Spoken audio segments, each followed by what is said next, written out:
Hello student, कैसे हैं आप? आई होप आप अच्छे होंगे। मैं Ajay Kushwaha sir mathematics study centre में आपका स्वागत करता हूं। आज मैं क्लास 11th का थर्ड चैप्टर ट्रिग्नोमेट्रिक फंक्शन पर डिस्कस करेंगे। लेक्चर स्टार्ट करने से पहले मैं आपसे रिक्वेस्ट करना चाहता हूं कि मेरे चैनल को सब्सक्राइब, लाइक, शेयर जरूर करें और उसके साथ साथ वीडियो पे कमेंट भी अवश्य लिखें। चलिए हम स्टार्ट करते हैं ट्रिग्नोमेट्रिक फंक्शन। तो आपको ट्रिग्नोमेट्रिक फंक्शन में मैं 2 वीडियो बना चुका हूं, जिसमें angle, degree of measure, radian of measure और उससे रिलेटेड एक्सरसाइज मैंने सॉल्व कराया है। आज मैं ट्रिग्नोमेट्रिक फंक्शन के बारे में डिस्कस करेंगे। ट्रिग्नोमेट्रिक फंक्शन या ट्रिग्नोमेट्री इसको रेशियो भी कह सकते हैं। तो क्लास 10th में आप ट्रिग्नोमेट्री रेशियो आप पढ़ चुके होंगे। आपको बताया गया होगा एक आपका राइट एंगल है, राइट एंगल ABC, इसमें 90 एंगल है और एक थीटा है। तो यहाँ से आपका sin theta equal to P/H, cos theta equal to V/H, tan theta equal to P/V, cosec theta equal to H/P, sec theta equal to H/V, cot theta equal to V/P। ये आप पढ़ चुके हैं। अब ये यहाँ पे जो मेरा एंगल था डिग्री में था। अब हमें जो ट्रिग्नोमेट्री रेशियो या ट्रिग्नोमेट्रिक फंक्शन पढ़ना है, ये मेरा जो थीटा है आपका रेडियन में। तो मैंने आपको बताया था कि जब सर्किल के सेंटर पे एंगल जो बनता है वो रेडियन में बनता है, तो हमें उसी पर डिस्कस करना है। तो आज हम ट्रिग्नोमेट्री रेशियो जो है डिस्कस करेंगे, लेकिन मेरा एंगल जो होगा किसमें होगा? रेडियन में होगा। इसके लिए हम क्या करेंगे कि एक हम सर्किल लेंगे। सपोज कर लीजिए मेरा सर्किल है जिसका सेंटर ओरिजिन मान लिया जाए। इसका सेंटर क्या मान लें? ओरिजिन। और इस सर्किल के सेंटर को आप सर्किल का सेंटर तो ओरिजिन हो चुका है, इसका रेडियस 1 यूनिट ले। इसका radius OA equal to 1 unit. यहां से जो मेरा लेंथ है कितना है? 1 यूनिट। इसके बाद मैं यहाँ से पॉइंट मेरा मूव कर रहा है, पॉइंट मूव करके आपका यहाँ पे आया। ये जो r का जो लेंथ है, ये जो r का लेंथ है इसको आप x कंसीडर कर लो। यानी length of RAB equal to x। Point P को O से आप ज्वाइन कर दीजिए। तो पॉइंट P को O से जब ज्वाइन करेंगे तो यहाँ पे एंगल बनेगा। तो थीटा इक्वल टू क्या होगा? थीटा इक्वल टू L/R होता है। L का मतलब लेंथ ऑफ पार्ट, R का मतलब रेडियस है। तो theta equal to length of part मेरा कितना है? x, और रेडियस सर्किल का हमने 1 यूनिट लिया है, तो थीटा इक्वल टू x। यानी यहाँ पे जो एंगल बनेगा वो क्या होगा? x रेडियन बनेगा। क्या बनेगा? x radian. मैं अब क्या कर रहा हूँ? पॉइंट P का कोऑर्डिनेट AB के कंसीडर कर रहा हूँ। पॉइंट P का कोऑर्डिनेट क्या कंसीडर करो? AB। और पॉइंट P से आप क्या करो कि x एक्सिस पे या OA पे आप परपेंडिकुलर ड्रॉ कर लो। सपोज कर लीजिए कि आपका M क्या है? M। तो अब हम क्या करेंगे? इन ट्रायंगल OMP में चलेंगे। OMP में इस पॉइंट का आपने कोऑर्डिनेट AB लिया है।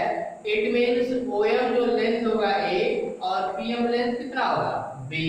तो आप लिखोगे OM equal to A and PM equal to B। ये मेरा कितना होगा? B। अब मैं डिस्कस करूंगा। अभी बताइए OMP मेरा राइट एंगल है 90 डिग्री। कितना है? 90 डिग्री। तो 90 डिग्री है तो आप यहाँ पे ये x मेरा रेडियन है, तो इसके अपोजिट साइड को परपेंडिकुलर, 90 के अपोजिट साइड को हाइपोटेनियस, ये मेरा क्या होगा? बेस। तो आपका यहाँ से लिखोगे sin x इक्वल टू, तो sin x इक्वल टू क्या लिखेंगे? Perpendicular upon hypotenuse. तो परपेंडिकुलर हमारा कितना होगा? PM। PM upon hypotenuse OP। तो आपका PM क्या लेंथ कितना है, PM मेरा कितना है B, और OP जो है OP मेरा क्या है रेडियस है, OA मेरा रेडियस है, तो OP भी मेरा क्या होगा रेडियस। तो आप OP OA 1 यानी क्या आएगा sin x B हो जाएगा। इसी तरह आप क्या करोगे cos x तो cos x क्या होगा बेस अपॉन हाइपोटेनियस। तो बेस मेरा कितना है OM upon OP। cos x OM मेरा कितना 1 सॉरी OM ये जो मेरा एक OA मेरा टोटल है, OM का लेंथ मेरा कितना A अपॉन 1 यानी cos x A। cos x कितना आएगा A होगा। तो पॉइंट P का कोऑर्डिनेट आपने A भी दिया था, A का वैल्यू cos x और B का वैल्यू sin x। तो पॉइंट P का कोऑर्डिनेट हम लिख सकते हैं cos x sin x, ये हम नोट कर सकते हैं। इसके बाद आप OMP राइट एंगल ट्रायंगल है जिसमें आपका OM ये A है, ये क्या है B, ये मेरा लेंथ कितना है A, ये B है, ये 1 यूनिट है। तो OMP पे हम पाइथागोरस हम अप्लाई नहीं कर रहे, पुनः लिखेंगे इन ट्रायंगल OMP, इसमें क्या आएगा OP square is equal to OM square plus PA square. तो OP का value 1 square, OM A square plus PA sorry PA नहीं होगा PM स्क्वायर होगा, PM स्क्वायर। तो PM का वैल्यू कितना है B। 1 is equal to A square plus B square. A को आप क्या लिख सकते हो, A का वैल्यू कितना है A is equal to cos x, तो यहाँ पे आप क्या लिख सकते हो cos स्क्वायर x। B का वैल्यू कितना है B is equal to sin x, B is equal to कितना है sin x। तो आप यहाँ पे क्या लिखोगे sin स्क्वायर x। तो ये मेरा क्या है sin square x plus cos square x is equal to 1। ये फर्स्ट आइडेंटिटी आप क्लास 10 में पढ़े होंगे, जो कि यानी जो आपके identity sin square theta plus cos square is equal to 1 वो डिग्री में था। ये मेरा रिलेशन यहाँ पे है किसमें है रेडियन में, तो उसका भी फार्मूला वही रहेगा। अब यहाँ सब क्या कर सकते हो, यदि आप दोनों तरफ divided by cos square x कर दिया जाए, cos स्क्वायर x यदि करते हो तो क्या आएगा 1 upon cos square x is equal to cos square में का 1 और ये आपका आएगा sin square x upon cos square x। तो 1 अपॉन cos स्क्वायर x को हम लिख सकते हैं sec square x is equal to 1 plus tan square x। तो ये आपकी सेकंड आइडेंटिटी। इसी तरह आप इसी रिजल्ट में sin स्क्वायर x से डिवाइड करते हो, 1 upon sin square x is equal to cos square x upon sin square x plus 1। 1 upon sin square x को आप क्या लिखोगे cosec square x is equal to cot square x plus 1। ये मेरी third identity. तो मैंने इस circle मेरे एंगल को रेडियन में लिया और रेडियन को लेकर चला, तो आपको तीनों आइडेंटिटी को मैंने डिफाइन कर दिया। यहाँ पे आपका sin x का भी वैल्यू आया और cos x। इसी तरह जैसे आपका cos x is equal to क्या है a, तो यहाँ से तुम क्या लिख सकते हो ये बताओ, तुम लिख सकते हो sec x is equal to क्या आएगा 1 अपॉन cos x लिखा जा सकता है। तो इसी तरह आपका tan x is equal to 1 upon cot x is equal to cot x is equal to 1 upon tan x।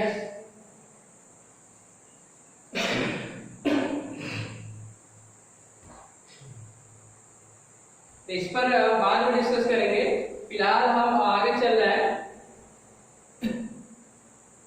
अब हम डिस्कस करेंगे यहाँ पे पॉइंट, ये पॉइंट ए है, ये पॉइंट बी है। यहाँ पे मान लीजिए मेरा सर्किल इस सी पे कट कर रहा है, ये सी पे और ये डी पे कट कर रहा है। तो अब देखो पॉइंट ए बताइए, यहां से रेडियस मेरा कितना है 1, तो पॉइंट ए का कोऑर्डिनेट क्या हो जाएगा 1 0। पॉइंट बी, तो ये बताइए सर्किल का रेडियस कितना है 1, तो ये मेरा एक्स वाई एक्स पे पॉइंट है, इसका कोऑर्डिनेट होगा 0 1। इसके बाद यहां से ये डिस्टेंस ये भी मेरा क्या होगा 1 ही होगा, लेकिन ओरिजिन से लेफ्ट साइड है, ये -1 0 इसका कोऑर्डिनेट हो जाएगा। इस तरह पॉइंट डी की बात करेंगे तो ये भी मेरा क्या होगा 1 यूनिट, लेकिन y एक्सिस से बिलो है, इसका कोऑर्डिनेट 0 -1 होगा। अब इसके बाद आप ये डिस्कस देखिए, यहां से पॉइंट ए से मेरा पॉइंट मूव किया है P पे गया, P से B पे जा सकता है, तो यहाँ पे जो एंगल बनेगा कितना बनेगा π/2। यहाँ पे जो आएगा पाई, ये आपका 3π/2, यहाँ पे क्या आएगा, यानी 1 यदि मेरा पॉइंट ऐसे मूव कर रहा है और 1 यदि वैल्यूएशन यदि होता है तो क्या बनेगा, टोटल एंगल मेरा क्या बनेगा 2π, क्या बनेगा। तो और यहाँ पे ये जो मेरा एंगल यदि पॉइंट B पे आएगा तो π/2 होगा। 1 रिलेशन कंप्लीट होगा तो सेंटर पे 2π एंगल बनेगा, यदि B पे जाएगा तो π/2 बनेगा, यदि आपका C पे आता है तो पाई होगा, और आपका पॉइंट मूव करके D पे आता है तो 3π/2। अब 1 रिलेशन कंप्लीट होगा तो 2π का हो सकता है, 2π मैंने शुरू में लिख दिया। तो आप क्या देख रहे हैं, आप देख रहे हैं कि यहाँ पे जो मेरे एंगल है आपके π/2 का क्या है, यहाँ पे 2π लिख दिया जाए, यहाँ पे 2π लिखेंगे तो π/a point B point C point D पे जो एंगल बन रहा है π/2 π 3π/2 2π, ये क्या है π/2 का मल्टीपल है, क्या है मल्टीपल है। तो इस तरह के एंगलों को क्वाड्रेंट एंगल बोलते हैं। क्या कौन से एंगल बोलेंगे, क्वाड्रेंट एंगल, यानी ये जो π/2 π 3/2 इन एंगलों को हम क्वाड्रेंट एंगल बोलेंगे, क्वाड्रेंट एंगल्स। कौन सा एंगल होगा, क्वाड्रेंट एंगल्स, क्लियर। अब हम डिस्कस करेंगे इस पॉइंट ए का कोऑर्डिनेट 1 0 है, अभी जरा मैं रख कर रहा हूं।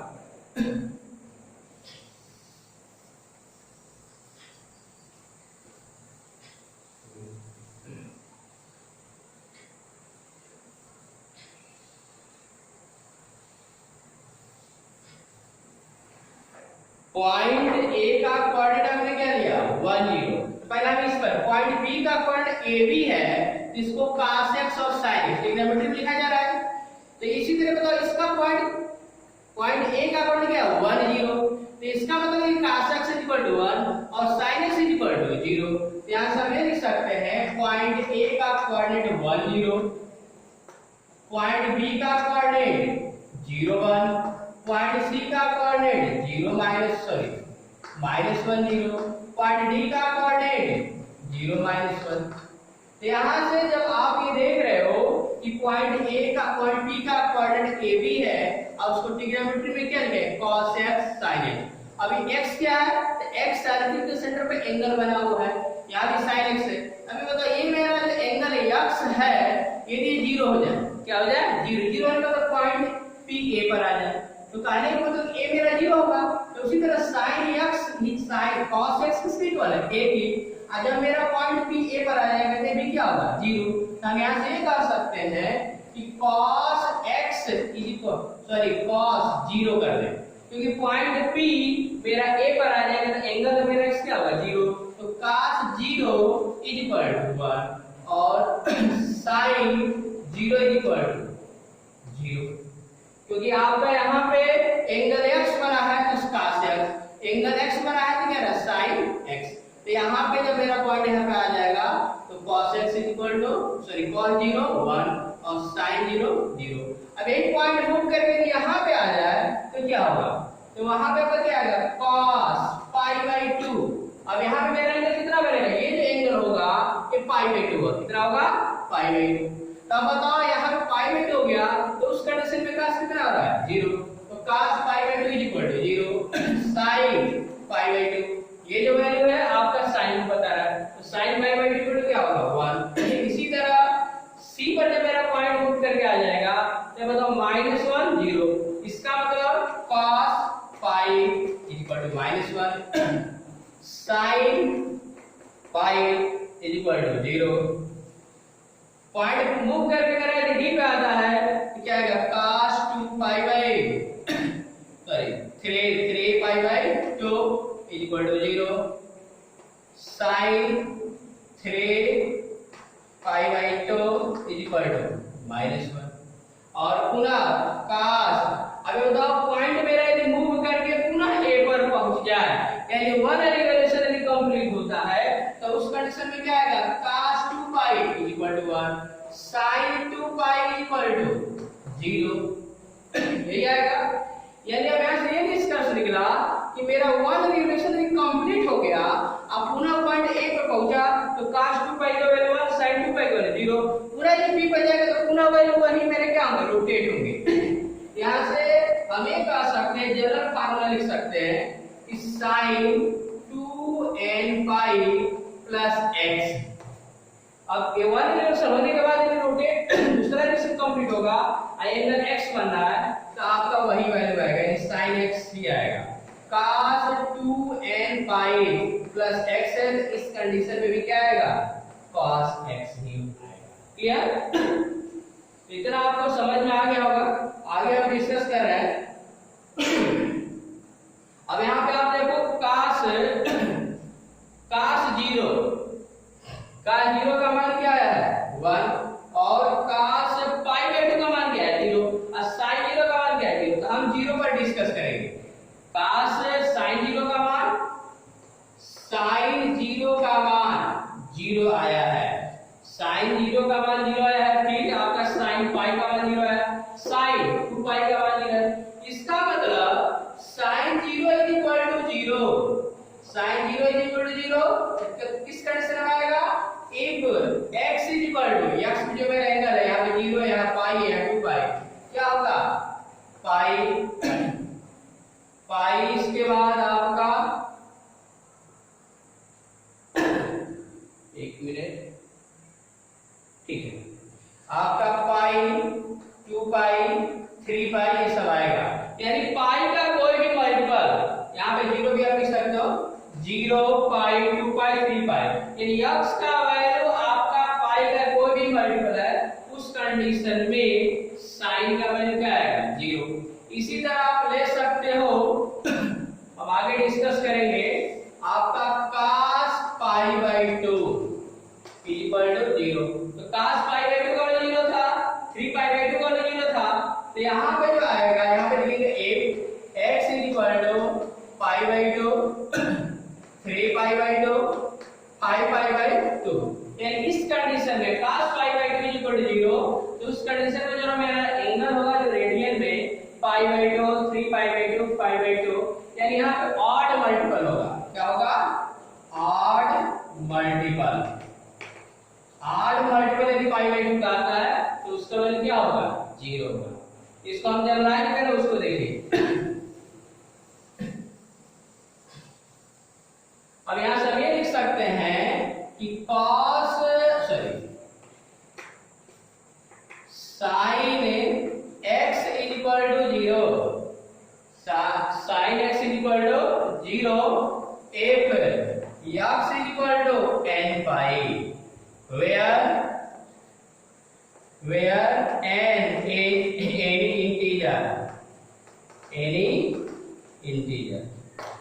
sin x is equal to 0 है तो x का वैल्यू क्या होगा n पाई, n का मान 0 रखोगे तो 0 आ जाएगा, 1 रखोगे तो पाई आएगा, 2 रखोगे तो 2 पाई आएगा। इसी तरह cos x is equal to 0, cos x is equal to 0 है तो इस कंडीशन में if x is equal to 2n plus 1 pi by 2 where n any integer। यहाँ पर भी मैंने अभी बताया कि cos x is equal to 0 है तो पाई का 8 मल्टीपल आना चाहिए, तो n का मान 0 रखोगे तो 0 हो जाएगा पाई बाई 2, 1 रखोगे तो 3 पाई बाई 2, 2 रखोगे तो 5 बाई 2 आएगा, यानी 8 मल्टीपल आएगा। क्लियर? तो आई होप आपको समझ में आ गया होगा। ठीक है, तो मैं नेक्स्ट यही तक मैं अपने वीडियो को यहीं पे स्टॉप कर रहा हूँ। अगले वीडियो में हम बताएंगे आपको sine of trigonometric function. I hope आपको सब समझ में आ गया। ओके।